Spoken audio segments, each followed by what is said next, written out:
अनंत चतुर्दशी व्रत कथा जिसको सुनने से अनंत फल की प्राप्ति होती है। जय श्री कृष्णा। राधे राधे। आप सभी को अनंत चतुर्दशी की हार्दिक शुभकामनाएं। अनंत चतुर्दशी का व्रत भाद्रपद माह के शुक्ल पक्ष की चतुर्दशी तिथि को रखा जाता है। मान्यता है कि अनंत चतुर्दशी का व्रत रखकर विधि विधान से भगवान श्री हरि की पूजा करने से 14 वर्षों तक अनंत फल की प्राप्ति होती है। गणेश चतुर्थी के 10वें दिन यानी अनंत चतुर्दशी को गणपति विसर्जन भी होता है। महाभारत काल में पांडव भाइयों ने अनंत चतुर्दशी के व्रत के प्रताप से अपना खोया हुआ राजपाट पुनः प्राप्त किया था। आइए श्रवण करते हैं अनंत चतुर्दशी की पौराणिक कथा जिसे स्वयं भगवान श्री कृष्ण ने युधिष्ठिर को सुनाया था। कथा को श्रवण करने से पहले कमेंट बॉक्स में जय श्री हरि विष्णु या अनंत देव भगवान की जय अवश्य लिखे। सूत जी ने शौनक आदि ऋषियों से कहा कि पूर्व समय में मां गंगा के तट पर धर्मराज युधिष्ठिर महाराज ने जरासंध के वध के लिए राजसूय यज्ञ को आरंभ किया। युधिष्ठिर ने भगवान श्री कृष्ण के साथ भीम से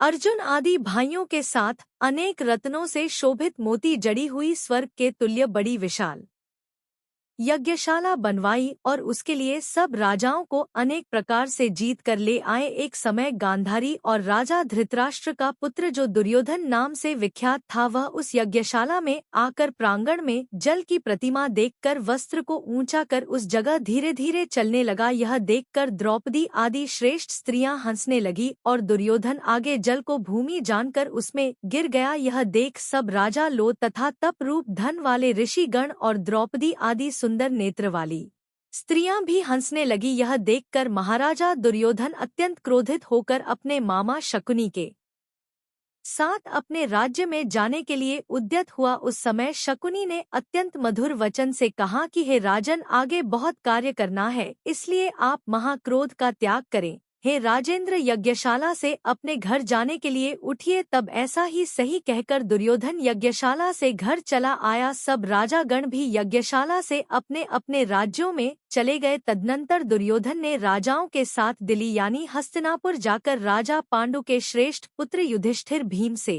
अर्जुन आदि को बुलाकर अपने राज्य में प्रसन्न होकर जुआ खेलने लगा। उस जुए में छल से दुर्योधन ने पांडवों का संपूर्ण धन और राज्य आदि जीत लिया। तदनंतर भ्राता सहित युधिष्ठिर महान विपत्तियों को प्राप्त हो जंगलों के बीच वंश जो भिलाद है उनके सदृश रहने लगे। पांडवों के इस समाचार को सुनकर श्री कृष्ण वहां गए। सूत जी ने शौनक आदि ऋषियों से कहा कि दुख से अत्यंत दुर्बल पांडव लोग वन में रहते हैं।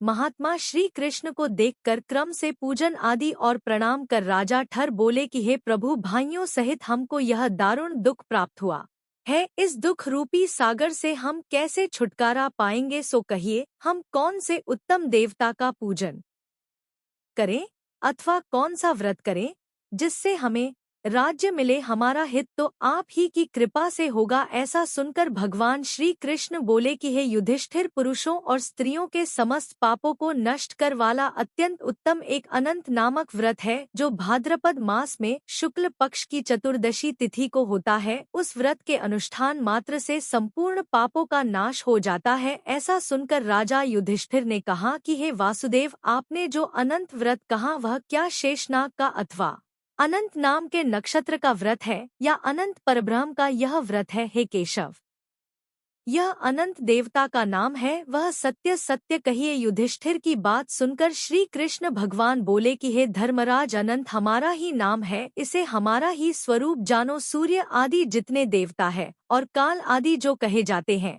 सब हमको ही जानो। कला, काष्ठा, मुहूर्त आदि दिन रात्रि तथा यह सब जितने शरीर वाले प्राणी हैं तथा पक्ष, मास, ऋतु, वर्ष, युग और काल आदि की व्यवस्था सब मुझी को जानो। यह जो मैंने कला आदि कहा है वह इस अनंत नाम से प्रसिद्ध है। मैं भूमि का भार अल्प करने के लिए इस कृष्ण नाम से अवतरित हूँ। दानवों का नाश तथा साधु पुरुषों की रक्षा के निमित्त मुझे वासुदेव के कुल में भी उत्पन्न जानो। आदि अंत मध्य जिसका नहीं, ऐसे कृष्ण, विष्णु, शिव, वैकुंठ, सूर्य, चंद्र, सर्वत्र व्याप्त ईश्वर मुझको जानो। है युधिष्ठिर, नहीं है उत्तम जिससे ऐसा विश्वरूप जो योगी लोगों से ध्यान किया गया वह संपूर्ण रूप वाले अनंत हम ही है। जिससे 14 इंद्र, 8 वसु, 12 सूर्य, 11 रुद्र, 7 ऋषि, 7 समुद्र तथा वृक्ष आदि सहित संपूर्ण पर्वत हम ही को जानो। 27 नक्षत्र, 10 दिशा, पृथ्वी, 7 पाताल तथा भूर भुवात, 7 स्वर्ग, यह सब हम ही है। इस विषय में कुछ भी संदेह ना करो। ऐसा वचन सुनकर राजा युधिष्ठिर ने कहा कि हे सर्वव्यापी भगवान, अनंत व्रत का महात्म्य तथा विधि कहिए। अनंत व्रत का अनुष्ठान करने वाले प्राणी को क्या पुण्य और क्या फल मिलता है, वह भी कहिए। पूर्व काल में यह अनंत व्रत किसने किया और मृत्यु लोक में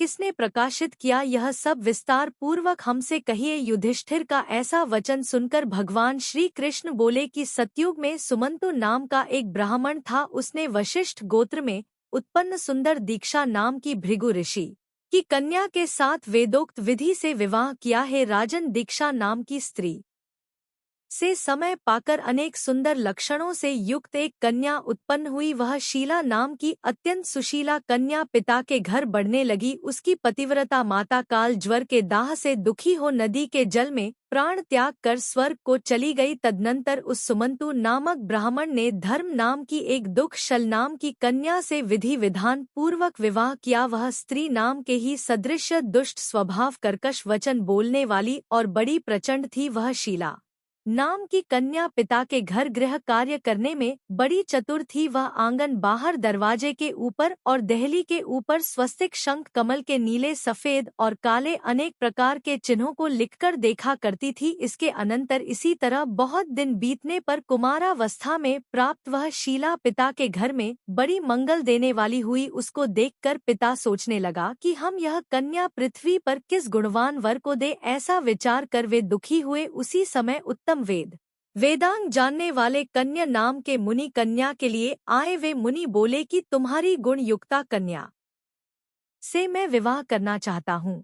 ऐसा सुनकर पिता ने शुभ दिन में ब्राह्मणों में इंद्र तुल्य कुंडन मुनि को अपनी कन्या दे दी। श्री कृष्ण ने कहा कि हे धर्मराज, सुमंतु ने वेद विधि से उसका विवाह कर दिया। उस समय वहां पर स्त्रियां गीत गाने लगी और ब्राह्मण लोग स्वस्ति वाचन करने लगे और बंदी जयघोष करने लगे। इसी प्रकार विवाह कर सुमंतु ब्राह्मण अपनी कक्षा स्त्री से बोला कि दामाद के संतोष के लिए कुछ द्रव्य आदि दहेज में देना चाहिए। ऐसा सुनकर वह कर्कशा क्रोध से घर की शोभा बिगाड़ संपूर्ण द्रव्य आदि एक पेटी में अच्छी तरह बंद कर दामाद से बोली कि आप अपने घर जाएं, हमारे घर में कुछ भी द्रव्य नहीं है। यदि विश्वास ना हो तो देख लीजिए। भगवान श्री कृष्ण ने राजा युधिष्ठिर से आगे कहा कि हे पार्थ, ऐसा सुनकर वे मुनि उदास हुए और वह कन्या भोजन से बचे हुए अन्न आदि को मार्ग में खर्च करती गई। कन्या मुनि भी इस सुमंतु की कन्या शीला को बैलगाड़ी पर बैठाकर स्नेह स्नेह चलने लगे। जाते जाते पुण्यदायक यमुना नदी को देखकर उसके किनारे रथ खड़ा कर शिष्यों को नियुक्त कर वे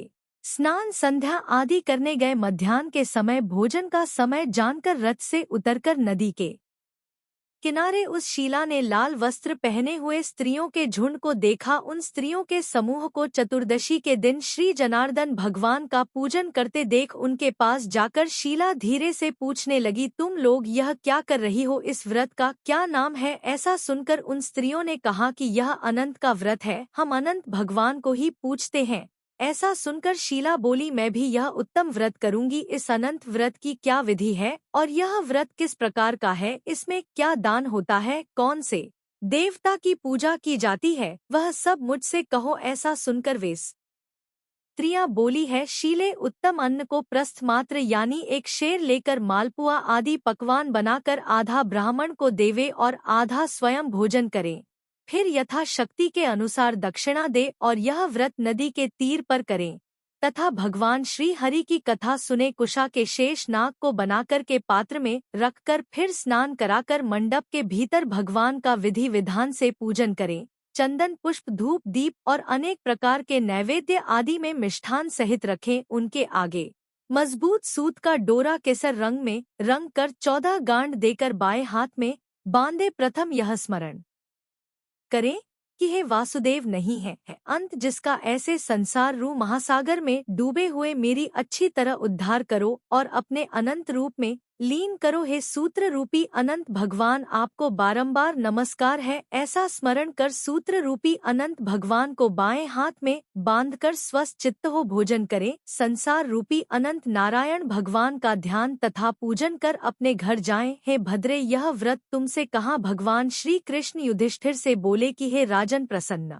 चित्त मन से ऐसा व्रत विधान सुनकर वह शीला भी सुंदर डोरे को हाथ में बांधकर व्रत करने लगी, जैसा 14 गान देखकर बाएं हाथ में बांधना कहा है, वैसा बांधकर अपने भोजन का आधा ब्राह्मण को दे, अवशिष्ट स्वयं खाकर फिर प्रसन्न हो पति के साथ बैलगाड़ी द्वारा अपने घर को गई। तब से शुभ शकुन पर विश्वास हो गया। वह अनंत व्रत करने से गोधन और धन धान्य आदि से भरपूर घर हो गया। वह सोने में गृथम माणिक्य और मोतियों के हारों से भूषित और अतिथि पूजन में सदैव व्याकुल रहती थी। सुख से रहकर वह मणि युक्त करधनी तथा मोतियों की मालाओं से अलंकृत घर में पति के साथ उत्तम वस्त्र पहनकर सावित्री के समान शोभित होने लगी। एक दिन पति ने बैठी हुई शीला के हाथ में बंधा सुंदर डोरा देखा और शीला से बोला कि हे शीला, डोरा क्या तूने मुझे वश में करने के लिए बांधा है? इसका कारण कहो। ऐसा सुनकर वह शीला बोली, जिसके प्रसाद से संपूर्ण धनधान्य संपत्ति मनुष्य को मिलती है, वही यह अनंत हमने धारण किया है। भगवान श्री कृष्ण ने कहा कि लक्ष्मी के मध में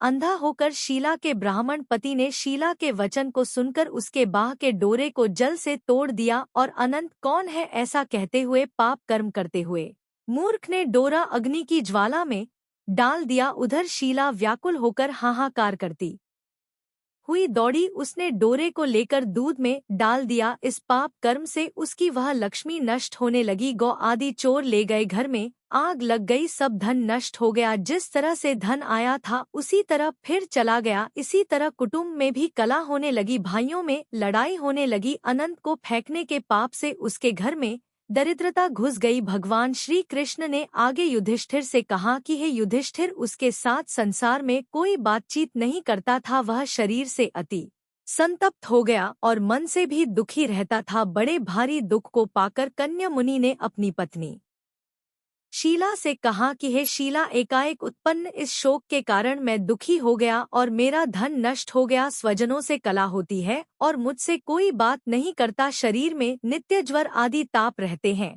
चित्त में बड़ा ही खेद होता है। इसका क्या कारण है? तुम जानती हो तो कहो, ऐसा क्या उपाय है जिससे मेरा भाग्य अच्छा हो सके? बोली, अनंत फेंकने के पाप कर्म से यह सब हुआ है। हे महाभाग्य, उसके लिए उपाय करें, तब फिर सब ठीक हो जाएगा। ऐसा उसके कहने से ब्राह्मण मन से हरि भगवान की शरण में गया। उसके अनंतर वह कन्या मुनि खेत को प्राप्त हो वन में गए। वहां वे उत्तम ब्राह्मण वायु का भक्षण कर तप करने की इच्छा से उस परमेश्वर का ध्यान करते हुए सोचने लगे कि जिसके प्रसाद से मुझे धन आदि मिला और उसके अपमान करने से मैं निर्धन होकर कष्ट को प्राप्त हो गया, मुझको अतिशय सुख दुख देने वाला धनादेश से पूछा कि कहीं अनंत भगवान को देखा हो तो सौम्य कहो, मेरे चित्त में अतिशय दुख है। यह सुनकर वह आम का वृक्ष बोला कि हे ब्राह्मण, मैंने अनंत भगवान को नहीं देखा है। यह सुनकर वह दुखी होकर चल दिया और अनंत भगवान को कहाँ देखेंगे ऐसा विचार करता हुआ वन में घूमने लगा। इतने में बछड़े सहित गौ को देखा जो वन के मध्य में इधर उधर दौड़ रही थी। भगवान श्री कृष्ण ने कहा कि हे पांडव, वह बण गौ से बोला कि तुमने अनंत भगवान को देखा हो तो बताओ। इसके बाद गौ बोली, हे कन्या, मैं अनंत भगवान को नहीं जानती हूँ। उसके बाद आगे जाकर घास पर बैठे हुए वृषभ को देखकर उसने पूछा कि हे गोपत, तुमने अनंत भगवान को देखा है? बैल बोला, मैंने अनंत भगवान को नहीं देखा है। इसके बाद आगे जाकर बड़ी सुंदरी दो पुष्करणी को देखा। उंगलियों का जल उसमें से इसमें और इसमें से उसमें आता जाता हुआ अनेक प्रकार का कलोल करता और कमल, कल्हार, कुमुदिनी आदि के पत्तों से युक्त होकर शोभायमान हो रहा था। भ्रमर, हंस, चकोर, बगुला आदि पक्षियों से शोभित उस वापी को देख ब्राह्मण ने उन दोनों पुष्करों से पूछा कि तुम लोगों ने अनंत भगवान को कहीं देखा है? यह सुनकर दोनों पुष्करणी बोली, है द्विज, हमने अनंत भगवान को कहीं नहीं देखा। आगे जाकर उसी तरह एक हाथी और एक गधा देखा। उन दोनों से भी ब्राह्मण ने पूछा, क्या आप लोगों ने कहीं अनंत भगवान को देखा है? ऐसा पूछकर ब्राह्मण निराश हो उसी जगह बैठ गया। आगे भगवान श्री कृष्ण कहते हैं, हे राजन, वह कन्या जीवन से निराश हो बड़ा विकल होता हुआ बहुत गर्म ऊर्ज श्वास लेकर भूमि पर गिर पड़ा। फिर वह ब्राह्मण होश में आते ही हे अनंत ऐसा कहते कहते उठकर चित्त में यह निश्चय करता हुआ कि अब मैं अपने प्राण का त्याग कर दूंगा। भगवान श्री कृष्ण कहते हैं, हे युधिष्ठिर, ऐसा विचार कर उस ब्राह्मण ने प्राण देने के लिए वृक्ष में फांसी लगा ली। उसी समय दयालु हृदय वाले अनंत भगवान भी प्रत्यक्ष हो गए और वृद्ध ब्राह्मण का रूप धारण कर बोले, यहाँ आओ, यहाँ आओ। यह कहकर उन्होंने उस कन्या का हाथ पकड़कर एक गुफा में ले गए। उस गुफा में कन्या मुनि ने एक नगर देखा जिसमें सुंदरवान स्त्री पुरुष विद्यमान थे और शुभदा दिव्य सिंहासन पर भगवान बैठे थे, जिनके अगल बगल शंख चक्र गदा पद्म और गरुड़ शोभायमान हो रहे थे। कौस्तुभ मणि धारण किए हुए, वरमाला आदि अनेक प्रकार के आभूषण धारण किए हुए विश्वरू अनंत भगवान को उस कन्या मुनि ने देखा। अतिशय प्रकाशमान स्वरूप वाले भगवान को देखकर उन्होंने ऊंचे स्वर में कहा, है प्रभु आपकी जय हो। ऐसा कहकर तथा प्रणाम कर बोले, हे नाथ, हे पुंडरीकाक्ष, हम पाप रूप पाप कर्म करने वाले हैं। हमारी आत्मा पाप रूप है और हम पाप ही से उत्पन्न है। आप हमारी रक्षा करें।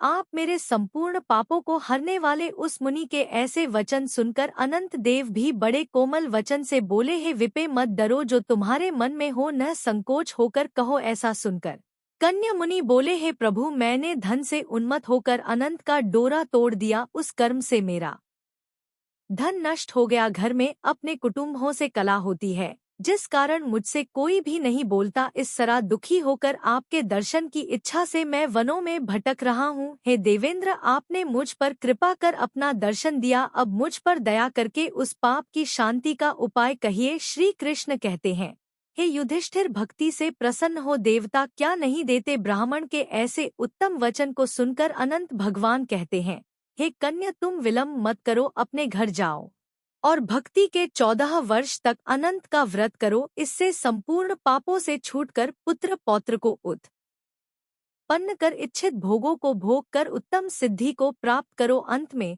मेरा स्मरण कर मुझको बिना संदेह प्राप्त कर सकोगे। हम संपूर्ण लोकों के कल्याण के लिए तुम्हें वरदान देते हैं। यह अनंत व्रत आदि श्रेष्ठ आख्यान और कल्याण करने वाला है। जो प्राणी अनंत चतुर्दशी का व्रत करके इस कथा को सुनेगा, वह शीघ्र ही समस्त पापों से छूटकर परम गति को प्राप्त होगा। अनंत देव ने कहा है, ब्राह्मण, मेरे पास जिस मार्ग से तुम यहाँ आए हो उसी मार्ग से तुम जल्दी घर जाओ। ऐसा सुनकर कन्या मुनि बोले, हे स्वामी, मैं जो पूछता हूँ उसे बताइए। जंगल में घूमते घूमते मैंने कुछ कौतुक देखा है। जगतगुरु, वह आम का वृक्ष कौन था? वह वृषभ कौन था? वह कमल कुमुद कल्हार से सुशोभित कौन था? इस बड़े जंगल में मैंने 2 पुष्करणी देखे हैं, सो क्या थी? वह गधा कौन था? वह हाथी कौन था? और उत्तम वृद्ध ब्राह्मण कौन था? अनंत देव बोले, वह आम वृक्ष वेद विद्या को अच्छी तरह जानने वाला ब्राह्मण था। उसने शिष्यों को विद्या नहीं इसलिए वह वृक्ष हुआ। और जो गौ देखी थी वह बीज को खाने वाली पृथ्वी थी। और जो घास पर वृषभ देखा था वह सत्यनारायण धर्म था। और धर्म अधर्म आदि जो कुछ भी परस्पर देती और लेती रही तथा वेद पाठ करने वाले ब्राह्मणों को नहीं दिया, भिक्षुओं को कभी भिक्षा नहीं दी, उस पाप कर्म से दोनों का जल आपस में इधर का उधर होता है। गधा जो देखा वह क्रोध था और वह जो हाथी था वह अभिमान रहा। वह ब्राह्मण जो था वह अनंत हम है